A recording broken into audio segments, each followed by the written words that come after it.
ఏం పెట్టామన్నారు. మీరు English medium పెట్టడం ఏంటి? ఎప్పటి నుంచో ఉంది. అలాంటిది లేనిపోని సమస్యలు తీసుకొచ్చారు.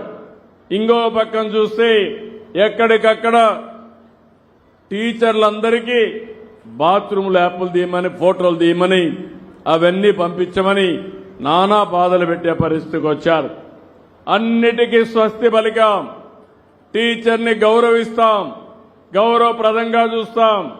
మొన్నే మీరు చూస్తే మంత్రి గారి ఆధ్వర్యంలో చాలా స్పష్టంగా ఒక రిఫార్మ్ కూడా తీసుకొచ్చి ఆ రిఫార్మ్ వల్ల ఎవరెవరిని ఏ విధంగా కౌన్సిలింగ్ చేయాలో సిస్టమేటిక్ గా చేసి ఎక్కడా డిస్ప్యూట్ లేకుండా మెరిట్ ప్రకారం ట్రాన్స్ఫర్లు చేసిన పార్టీ ఎన్డీఏ. మంత్రి లోకేష్ గారు అని చెప్పి కూడా నేను మీకు తెలియజేస్తున్నా. మీరు కూడా గుర్తుపెట్టుకోవాలి. ఇప్పటికి మీరు చూస్తే 12 డిఎస్సీలు పెట్టి 1,66,000 మంది టీచర్లకు ఉద్యోగాలు ఇచ్చాం. ఇంకో పక్క మొన్ననే ఇంకొక డిఎస్సీ 16,347 మందికి నోటిఫికేషన్ ఇచ్చాం. మొదటి సంతకం చేశాను.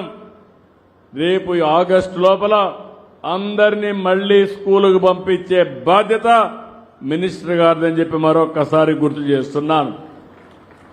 అంతేకాదు, ఒకప్పుడు టీచర్లు చూస్తే జిల్లా పరిషత్ చైర్మన్లు ఉండేవాళ్ళు. టీచర్లు వాళ్లే ట్రాన్స్ఫర్ చేసేవాళ్ళు. వాళ్ళు తాగే సిగరెట్ పైన ఆర్డర్ వేసేవాళ్ళు. ఆ అట్టపెట్టి ఉంటుంది సిగరెట్లు తాగేటప్పుడు, ఆ కవర్ తీసుకొని దిస్ టీచర్ ఈజ్ ట్రాన్స్ఫర్డ్ అంటే ఆయన అక్కడి నుంచి ఎక్కడికి పోవాలో పోవాలి.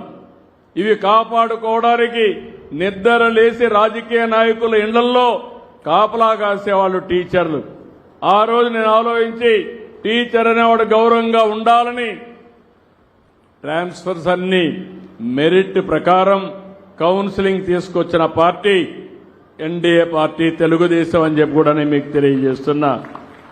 ఇలాంటివన్నీ కూడా చాలా కార్యక్రమాలకు శ్రీకారం చుట్టాం. ఈరోజు ఇక్కడే మీరందరూ ఒకసారి గుర్తుపెట్టుకోవాల్సిన అవసరం ఉంది. ఈరోజు ఇక్కడికి వచ్చినప్పుడు నేను ఇచ్చినటువంటి కార్యక్రమం దగ్గర 4 అంతకంటే ఎక్కువ మంది పిల్లలుండేవాళ్లు 28,912 మంది తల్లులున్నారు. 3 పిల్లల కంటే ఎక్కువ ఉండేవాళ్లు 2,78,804 ఉన్నారు. 2 పిల్లలుండేవాళ్లు 17,63,073 మంది ఉన్నారు. ఒకరే పిల్లలుండేవారు 19,54,954 ఉన్నారు. అంటే ఇప్పటికిచ్చింది మీరు చూస్తే 40,25,743 తల్లులకి 64,29,354 మంది పిల్లలకి తల్లికి వందనం ఇచ్చిన ఘనత ఈ ఎన్డీఏ ప్రభుత్వాంది.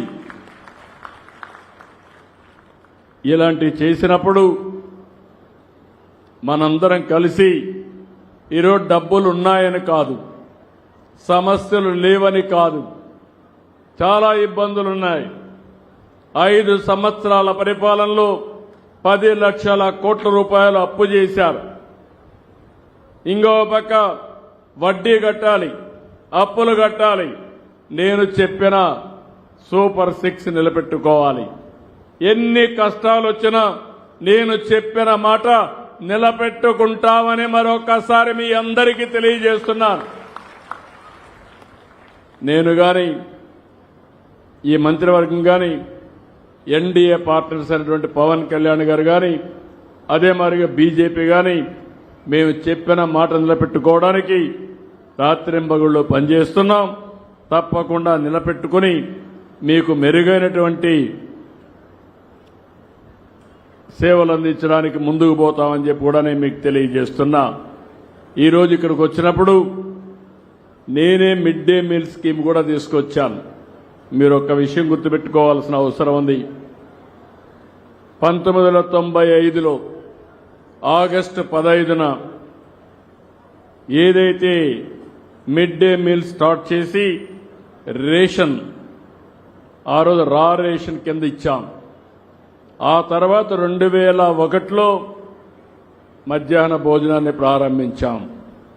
ఆ తర్వాత వచ్చిన తర్వాత ఇంటర్మీడియట్ కూడా ఎక్స్టెండ్ చేశాం.